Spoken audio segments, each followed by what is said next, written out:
The first thing we're going to do is set our rendering engine. Go to Render Setup or press F10 in your keyboard and change the render to Corona Renderer. Next, let's start an interactive rendering. Now, let's create our sun. Go to the Create panel, then Light, select Corona from the drop-down and click Corona Sun. Click and drag in your viewport. The first click is the sun position, and where you drag is the target. Release the mouse and move it up or down. This controls the sun height or elevation. Click again to place it. Remember, the sun distance from your building doesn't matter. It's an infinitely far away light source. With the new Corona Sun object selected, go to the Modify panel. You will see a button that says Add Corona Sky Environment. I recommend you click this right away. This does two things. It creates a Corona Sky procedural map, and it puts the map into the 3ds Max environment slot, which you can access by pressing 8. Most importantly, the sun and the sky are now linked. Your scene in the virtual frame buffer is probably completely white or blown out. This is normal. Corona is physically based, so it's simulating real-world light intensity, which is really bright. Go to the Post tab in the virtual frame buffer. The first setting is exposure. This single value controls the virtual camera shutter speed, ISO, and f-stop all at once. A value of 0 is the default. To make the image darker, I recommend you start by setting these to -1 or -1.5 for an exterior scene, then adjust it until the main lighting looks correct. Now, let's adjust the time of day. Just move the sun object up or down in your viewport. This controls the sun height. If you lower the sun close to the horizon, you get a warm orange golden hour light. If you raise the sun really high, you get a cooler, bright blue sky like at noon. I recommend positioning the sun 45 to 90 degrees from your camera for a classic daylight shot with good shadows. Even with the right exposure, the sun or bright reflection may look burned out. One way to fix this is using highlight compression. This parameter targets the bright parts of the image and recovers detail. A value of 1 does nothing. As you increase this value, you will see the burnt out areas get darker. A value of 2 or 3 is a good start. For a strong sun, you may use a value of 5 or even 8. I recommend adjusting this until you can just start to see the sun disk, but not so much that the image looks flat. Most of the time, you don't want to increase this beyond 8. Now, let's take a look at the parameters. Select the Corona Sun and go to the Modify panel. First is intensity. This is a multiplier for the sun direct light. I recommend leaving this at 1 for realism and using the exposure to control the brightness, but you can lower it if the sun is really bright in your scene. The most important artistic control here is size. This controls the sharpness of your shadows. This is based on physics. A small sun disk creates sharp shadows. A large sun disk creates soft shadows. If you set the size to a really low value like 0.1 or 0.2, you will get extremely sharp, crisp shadows, like what we see on a clear winter day. If you set the size to a very high value, like 10, 20, or even 30, your shadows will become very soft and diffuse. This simulates an overcast day or heavy haze. I recommend using the default of 1 for a standard sunny day. For a softer golden hour look, a value of 2 to 5 is a good starting point. For color, I recommend leaving this as realistic. This is the default. It automatically links the sun's color to its height. You can also set it to direct for a specific color or Kelvin to use a temperature value. Keep the texture option disabled. It adds render time and it's not really necessary.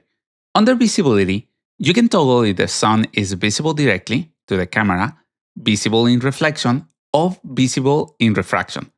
I recommend turning off visible directly if the sun is in your camera view and is causing too much glare. Now, let's adjust the sky itself. Press 8 to open the 3ds Max environment window. You will see the Corona Sky map in the slot. Drag this map into your material editor. When it asks, choose Instance.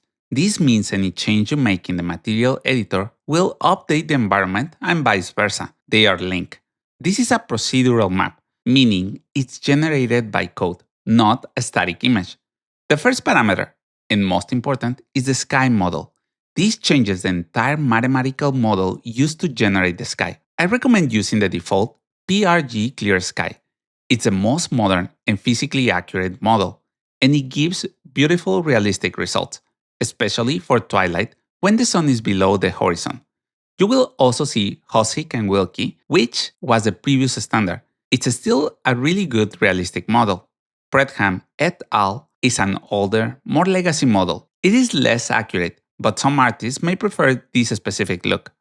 Finally, there is a RAWA fake. This model is not physically accurate. I recommend using this only if you need total artistic control to manually set the horizon color and zenith color, for example, in a fantasy scene. For this tutorial, we're going to stick with the PRG Clear Sky. Next is turbidity. This is a really important setting. It controls the amount of pollution, dust, or water vapor in the atmosphere.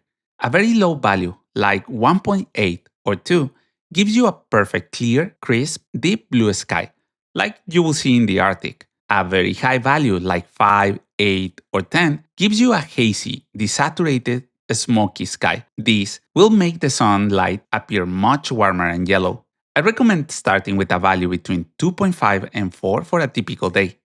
Then, we have altitude. This simulates the observer's altitude in meters. If you set this to 0, you are at the sea level.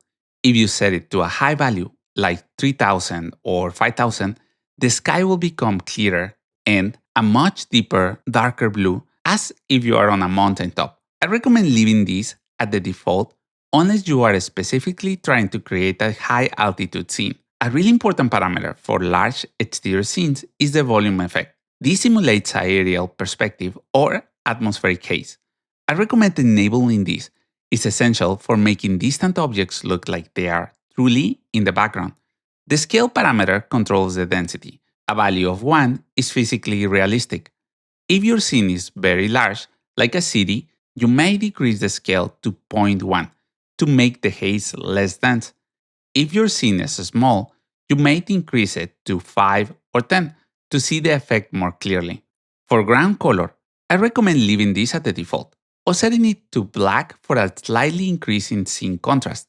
And we also have the fake horizon blur. This parameter controls the softness of the transition line between the sky and the ground plane. A low value, like the default 0.1, keeps this line relatively sharp and defined.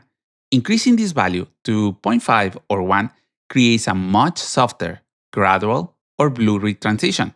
I recommend leaving this at the default, as the PRG Clear Sky model handles the horizon realistically. You also need to increase this if you feel the horizon line looks artificially sharp. If you're using Corona 9 or newer, you will also see a section for clouds. You can click Enable to turn on procedural clouds that interact with the sun. This is a really powerful system. We're going to cover all the settings in a dedicated video.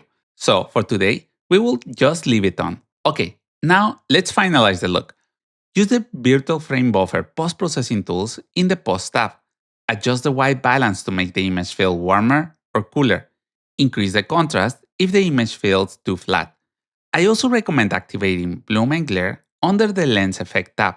This will create a nice glow or bright highlights and add a final layer of realism, especially if the sun disk is visible. Okay, so today we learned a lot of things, from setting up our scene with a material override to creating a Corona sun and linking it to the Corona sky, which is the foundation of any daylight scene, as well as to adjust many of the Corona sun and sky parameters. Using these steps, you can create a realistic and compelling exterior light setup for any project. If you found this tutorial helpful, consider supporting my work on Ko-fi/Archviz Explain. It helps me create more tutorials like this one. Hope you enjoyed the video. Don't forget to click the like and subscribe button. If you have any questions, let me know in the comment section below. And thank you for watching.